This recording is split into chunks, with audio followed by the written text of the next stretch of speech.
All right, today we wanted to talk about the hush money trial in New York. I'm Brian. I'm Bradley. And this is Cosmic Reckoning. So, you've heard all the experts on TV and online, I guess, use the word complex to describe this case. You know what? That's a cop-out, man. It's not complex. It's a total contradiction, right? It's a contradiction because they're trying to put things together that don't belong together. Yeah. Well, let's start with this, Brian. Can you tell us who are the main players in this game? All right, so the main players, of course, is Michael Cohen.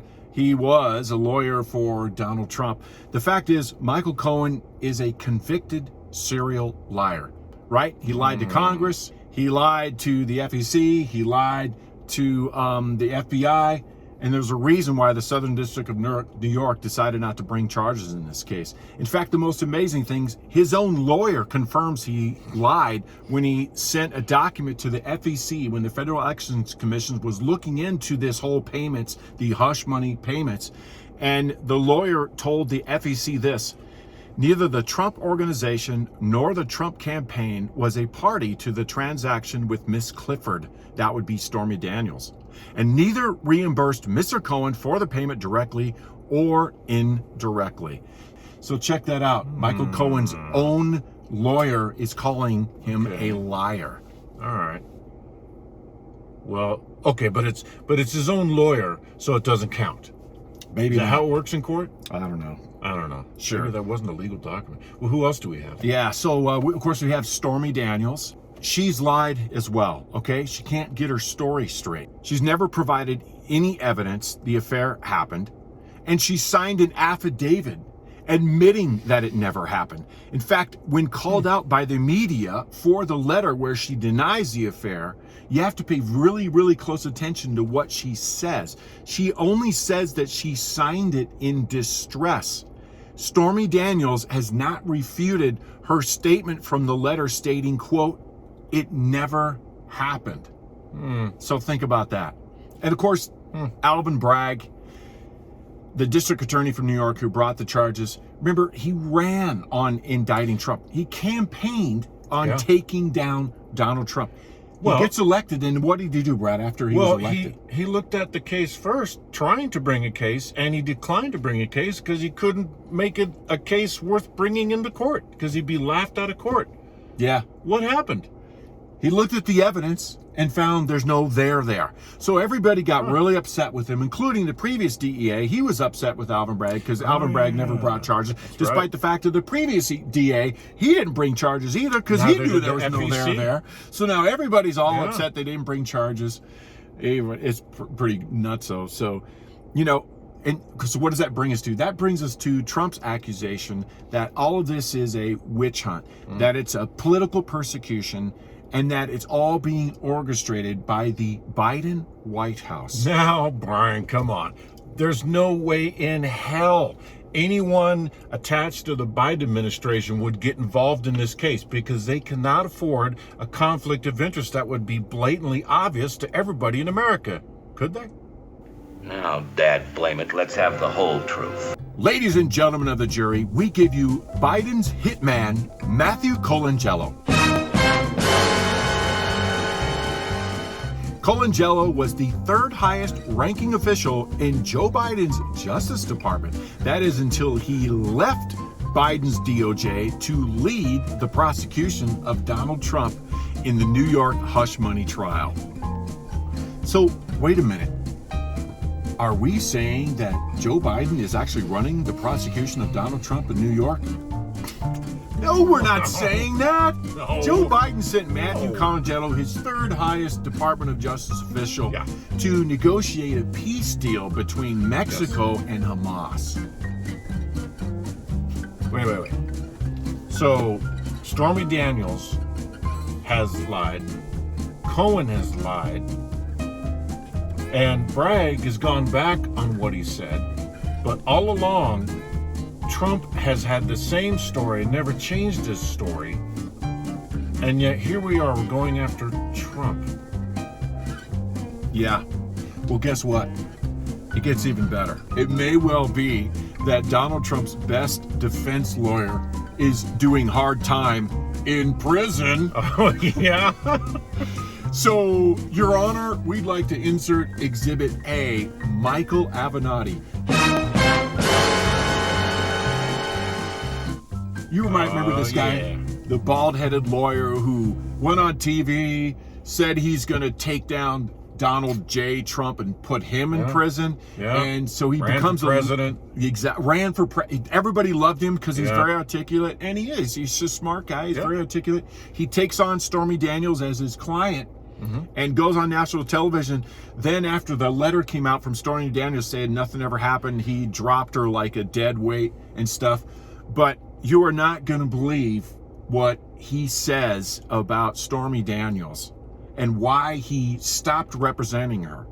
Over the course of the representation, my representation of Ms. Daniels, I came to learn a number of things, unfortunately, from her that turned out to be completely untrue. And a lot of that is what led me to terminate my representation of her in February of 2019. One of the big things that I learned, unfortunately, is that what I had been sold by Ms. Daniels relating to how this payment had came about and what I had subsequently advocated on television and others in reliance on what she had told me turned out to be completely false. It had been represented to me that she had not attempted to extort Donald Trump and the campaign in the waning days of 2016, that they had come to her. And I believed her when she told me that repeatedly. Unfortunately, in early 2019, I came to learn that that was not true. Wow. Really? Are you kidding me? So wait. So Stormy is the one who actually approached Trump to try and get money out of him, not the other way around. That's exactly right. It's very possible, although there's all kinds of, the judge has to allow it. There's no question the prosecution may not allow Avenatti to testify. They're going to fight it for sure. But it's very possible that Michael Avenatti, Stormy Daniels' former lawyer, may sit in that court in New York and testify that it was Stormy Daniels who was trying to extort money from Donald Trump, and likely her partner was none other than Michael Cohen. This whole story is possibly, we don't have all the evidence, this whole story may be completely upside down. Go figure. Wow. I don't even know where to get back to, the hard facts and the whole subject line, because I guess in a nutshell for our audience, right, they're trying to charge Trump with falsifying documents. That is a misdemeanor in the state, but it's already passed its statute of limitations, so you can't charge him for those things. So they've had this underlying crime that nobody's known until they finally came out in court and the other day, and one of the prosecutors mentioned New York law 17152, which basically says something about you conspire with somebody to basically affect an election. But it's for state elections. It doesn't involve federal elections. So a lot of legal experts are saying, well, wait a minute, even the underlying crime is past the statutes of limitations. So where are they coming up with a felony or a federal crime? Yeah. Brad and I, we're not lawyers. Yeah. We've tried to listen to lawyers and former prosecutors explain this, and that's what's so funny. This comes back to the whole complex thing. They keep coming up with the word complex because nobody else can explain it. That's why they're using the excuse of calling it complex. It's not complex. It's totally contradictory. It doesn't make any sense. And they're basically they're what they're trying to tell the jury is, oh, this is election fraud. This is election interference. And I thought, wait a minute. You guys waited after the statute of limitations until the year of our election, 2024, to bring these charges. And you're charging him with election interference, but you're interfering with the election. And to me, I'm thinking, well, wait a minute, when's the last time we had an event where, like, somebody got involved and they tried to interfere with the election and suppress or hush money a story away? Are you talking about catch and kill? Catch and kill. Who got the catch and kill in 2020? Exactly. Hunter Biden laptop. Yeah, so basically, leading up to the campaign, Antony Blinken, who is now the Secretary of State, was also working for Biden's campaign leading up to the election. So he calls up Mike Morrell, who used to be an intelligence official, and says, look, you got to help us out. You got to come up with some kind of fake story that we can feed to the news to convince him not to run the story about the Hunter Biden laptop. Because what is the Hunter Biden laptop really about? It's not just about sex, drugs, and rock and roll. Yeah. The Hunter Biden laptop story is about the Biden family's international pay-to-play scheme. It's all there, folks. And so they had to catch and kill the Hunter Biden laptop story. Yeah. So they write this ridiculous letter with 51 former intelligence officials who clearly supporting Biden. They publish the letter. The media uses the letter as an excuse not to run the story. In fact, not only did they not run the story on Hunter Biden, they basically said, they basically called it fake news and Russian disinformation.